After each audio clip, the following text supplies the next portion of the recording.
Okay, we're going to do a review of today's game and then we'll do a quick Mondays straight after. If you'd like a question, please raise your hand and we'll get around the room. We'll start here with Andy Dillon. Hi Graham, I'll get onto the football briefly after this if I may, but first of all, I just wondering how César is, what the latest is please with the injury. Well, he's in hospital, so he's in the best place. He's conscious, and I think he was speaking to his wife, so that's good. We're obviously really concerned, especially when it first happened, but hopefully he's in the best place and we'll keep monitoring. He got a kick full in the face because we couldn't quite see, and then I saw his head was in a neck brace, oxygen. Was that kind of precautionary, or was he unconscious at any time, do you know? I think he was, yeah. Right. So we have to take all the precautions we need to take now and make sure he's okay. But it was worrying. It was a horrible incident. Yeah, for such a long time for the game to be held up, so it kind of adds to that. Yeah. On the football front, I just wonder if we can just get into the nitty gritty of that. I mean, it's probably not a great performance. It looked to me like a bit of a step backwards even from Dortmund. I just wondered firstly what your assessment is on that. Yeah, I think it was certainly in the first half. It was a below par performance in the first half. Returning from the Champions League, and we had to make some changes. So you lose a bit of fluidity, you lose a bit of cohesion. Southampton, set up with a plan and idea. They mixed up the game well with a big target man, and but our performance wasn't what we wanted in the first half. And I take as much responsibility as anybody in that. I thought the response second half was good, and I thought we deserved a goal. We created enough chances, or a good enough chances to score. But when you don't, then obviously it's difficult to win football matches. Okay, Gary, move around the room, get someone a chance. Gary? David Fofana played the first 45 minutes, but what was the thinking of bringing him off at half time? Well, just to use Raheem, really. We wanted to use Raheem in the wide areas, and that was the decision. It was a tricky one for David. I think he had one really good action, so it wasn't necessarily a reflection on him. It was more just tactically to use Raheem. Neil Barnett. Can you just confirm players were injured who weren't in the squad? Reece, James, Thiago, Silva, Cucurella, Ziyech, Loftus-Cheek, Jack Woodington? No injuries.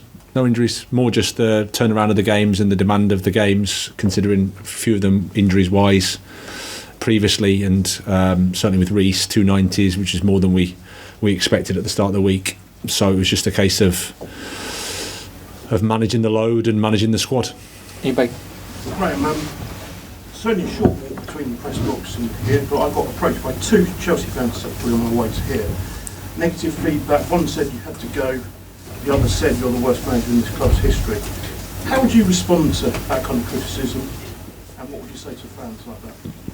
Well, after a 1-0 defeat at home, any criticism you get is understandable. I think we've had a tough period, and I think we've had lots of challenges in terms of integrating young players into the Premier League. Whilst results don't go your way, then it can be tough. That's how it is, and I'm sure there'll be people out there that will think I'm the problem. Absolutely, and I understand. I don't think they're right, but I'm not arrogant enough to say that that their opinion isn't worth articulating. My job is to help the team keep working through a tough period. We've had to make some changes today, so in the truth is we took a step back in our performance in the first half. The response in the second half was good, but it wasn't good enough. Jacob Steinberg. Obviously you made chances in the second half. It could have gone differently, but when it's a second half like that, there might be people wondering why you don't have a striker like Aubameyang on the bench, just for those moments.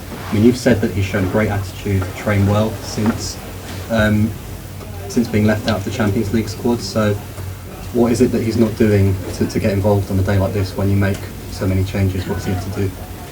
Well, I would say keep doing what he's been doing. We made a decision to give David the opportunity, and you've still got Kai and Raheem coming on. I thought they impacted the game well, but obviously when you don't score, we've created some chances recently, but when you don't score, I understand the question. Okay, we'll do one more, and then we're going to do a Sundays, Andy Dillon, and then we'll finish there. Graham, inevitably with Chelsea, it's always everything's highlighted, so you lose with a performance like this, and there's a lot of conspiracy theories. It's taken a long time for you to come in today. Has there been a big kind of inquest in the dressing room? I don't know if it's logistical. Do you still think you're the man for the job? Have you spoken to the owners, or do you expect some sort of feedback from them over the way things are going? There's absolutely no conspiracy, Andy. Sorry, I can't give you that. It's just there's a lot of media, and I think my colleague has done the media before me, so it's as simple as that.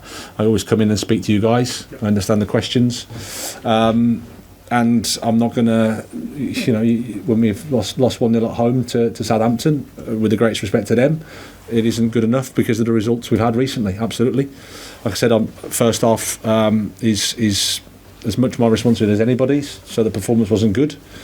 I thought the second half performance was better, and I thought we deserved to score. I think if you score, then the game changes around. But at the same time, 1-0 isn't good, and we're disappointed with that. Okay, we're going to leave.